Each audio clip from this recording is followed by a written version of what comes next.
जो कि हमारी पृथ्वी का एकमात्र प्राकृतिक उपग्रह है। पृथ्वी के नजदीक दिखने वाला यह चांद हमसे 3,84,000 किलोमीटर दूर है। चांद पर सबसे पहले मनुष्य ने 20 जुलाई 1969 को पहला कदम रखा था और हमने ये साबित कर दिखाया कि अब हम केवल एक दुनिया तक सीमित नहीं। चांद पर सबसे पहले कदम रखने वाले व्यक्ति नील आर्मस्ट्रॉन्ग थे। वैज्ञानिकों ने चांद की खोज और उसके बारे में जानकारी हासिल करने की कोई कसर नहीं छोड़ी। मगर दोस्तों, आपके दिमाग में सवाल उठ रहा होगा, आखिर चंद्रमा की दुनिया कैसी है? क्या चंद्रमा पर इंसान जिंदा रह सकता है? क्या वहां पर आने वाले टाइम में जीवन संभव हो सकता है? आखिर वह कौन सी वजह है जो वैज्ञानिक चांद पर नहीं जा रहे हैं? तो चलिए दोस्तों, आज चांद के बारे में जो भी आपके दिमाग में सवाल उठ रहे हैं उनका बड़ा ही सटीक अंदाज में जवाब तलाशते हैं। हेलो दोस्तों, मैं हूं आपका दोस्त सुरेश सांचोरी। आप देख रहे हैं रहस्य टेलीविजन यूट्यूब चैनल। हमारा चैनल आपको अंतरिक्ष के बारे में सटीक नॉलेज प्रोवाइड करवाता है, तो फिर एक सब्सक्राइब तो बनता है। दोस्तों, सबसे पहले अपन चांद की उत्पत्ति से शुरुआत करते हैं। आखिर पृथ्वी के पास चांद कहां से आया था? समय था आज से करीब 4.5 अरब साल पहले। उस वक्त पृथ्वी को बने कम ही टाइम हुआ था। तब हमारी पृथ्वी के साथ एक ऐसी घटना घटी जिसने काफी हद तक पृथ्वी को बदल कर रख दिया।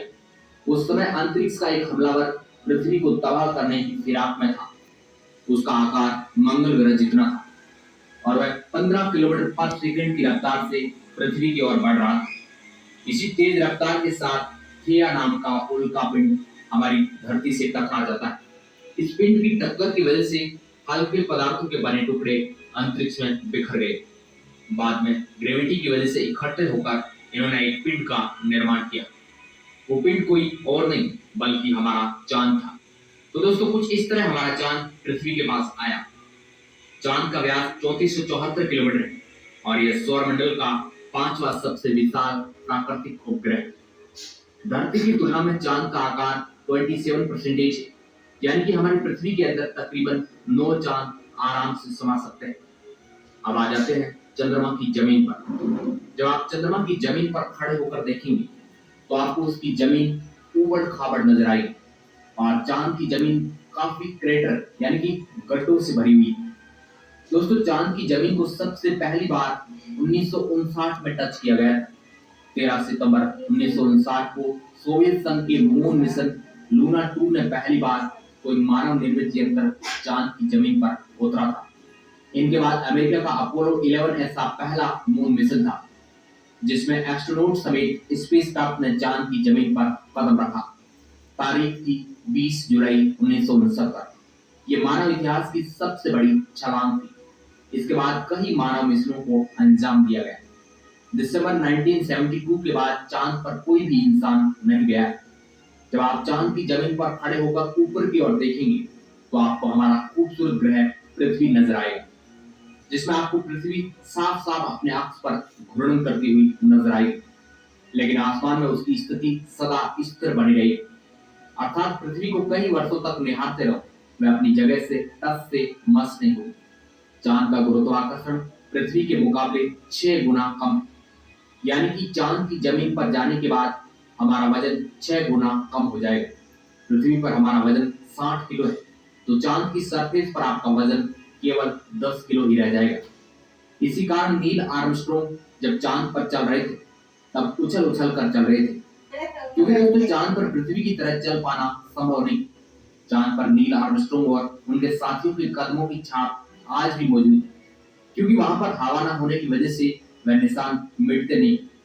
इसके साथ ही चांद की जमीन पर कई सारे बैग्स पड़े जो कि चांद पर गए अंतरिक्ष यात्रियों ने फेंके थे, जिसमें उनकी मल मूत्र और उल्टियां। जब अंतरिक्ष एजेंसियों के यान चांद की जमीन पर उतरकर वापस पृथ्वी पर आए थे तो वे अपने साथ चांद की जमीन से कुल मिलाकर 296 चट्टानों के टुकड़े साथ लेकर आए थे, जो वजन में 382 किलो भारी थे, ताकि भविष्य में इन पर शोध करके चांद के बारे में और ज्यादा गहराई से जान सके। अब बात कर लेते हैं चांद पर दिन और रात के बारे में। चांद को पृथ्वी का एक चक्कर लगाने में करीब 27.3 दिन लग जाते हैं और अपने अक्ष पर भी एक चक्कर लगाने में इतना ही टाइम लगता है। यही वजह है कि चांद पर एक बार में हमें एक ही भाग नजर आता है, दूसरा भाग छिपा रहता है। वही चांद पर एक दिन करीब 14 दिन का होता है, रात भी इतनी ही लंबी होती है। लिहाजा चांद की सतह पर मौजूद वस्तुओं पर रात और दिन का बहुत ज्यादा असर होता है। रात में चांद का तापमान लगभग -153 डिग्री तक गिर जाता है, जबकि दिन में तापमान 180 डिग्री सेल्सियस तक बढ़ जाता है। फिर चांद के अलग अलग हिस्सों की स्थितियां भी अलग अलग